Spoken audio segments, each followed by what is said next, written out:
Misalnya gini, sama tak beda jawab ben pinter.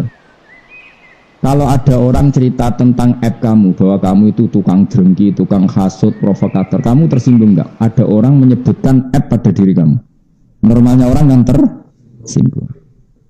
Kata Imam Ghazali, Anda bisa nggak tersinggung dengan cara berpikir begini.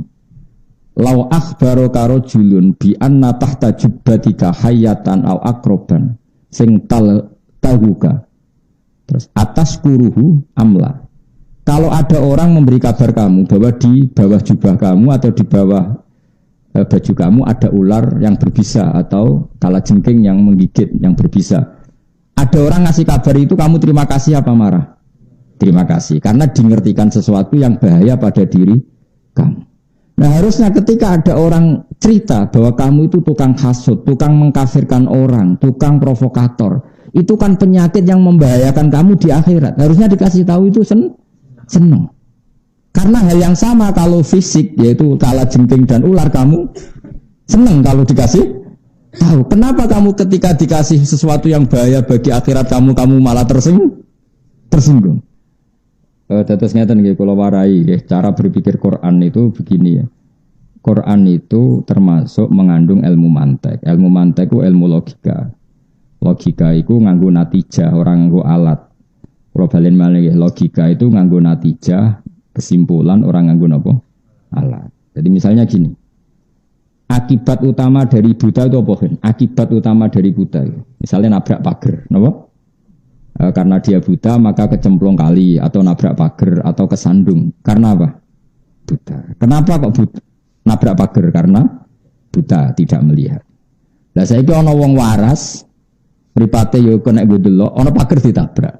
Mesti orang bilang bangunnya picek tapi ngono pager kok ditabrak. Nah, sekarang logikanya gini, rungokno tenan yen nek dadi wong alim. Orang nggak melihat tembok kemudian ditabrak, itu namanya apa? Buta kan? Saya ulang lagi. Orang tidak melihat tembok kemudian ditabrak, namanya apa?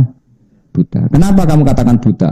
Tembok itu begitu jelas bagi yang tahu. Saya ulang lagi. Tembok itu fisik yang jelas bagi yang kok ditabrak. Picek-picek ke, barang karuan ketok kok ditabrak. Nah sekarang kebenaran Islam itu barang sing az-zahir.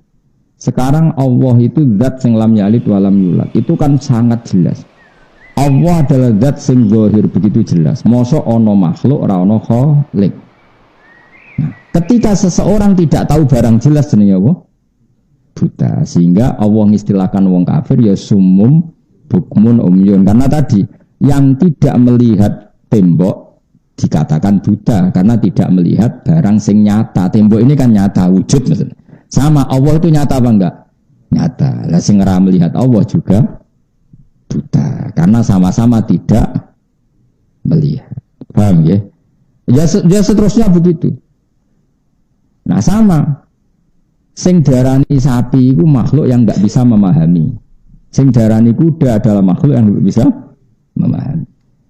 Ketika manusia tidak memahami Allah, ulaika kal an'ami balhum adall. Karena ciri khas hewan tidak memahami. Kalau manusia tidak memahami Tuhannya, berarti sama dengan hewan. Ya gitu. Lah itu jenenge apa? Natijah. Jadi Quran itu tidak ngitung alat tapi ngitung apa natijah. Karena sama-sama tersimpulkan tidak memahami. Napa? Tidak memahami. Jelas ya? Ya sudah begitu, itu jenis walau nasa. Itu caranya ngitung ulumul Quran.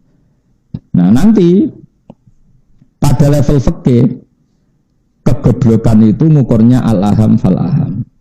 Al-aham fal-aham misalnya ini ya. Ruhen itu seneng ngopi mbek rokok. Saking asiknya ngopi dengan rokok, anaknya lagi andan-andan.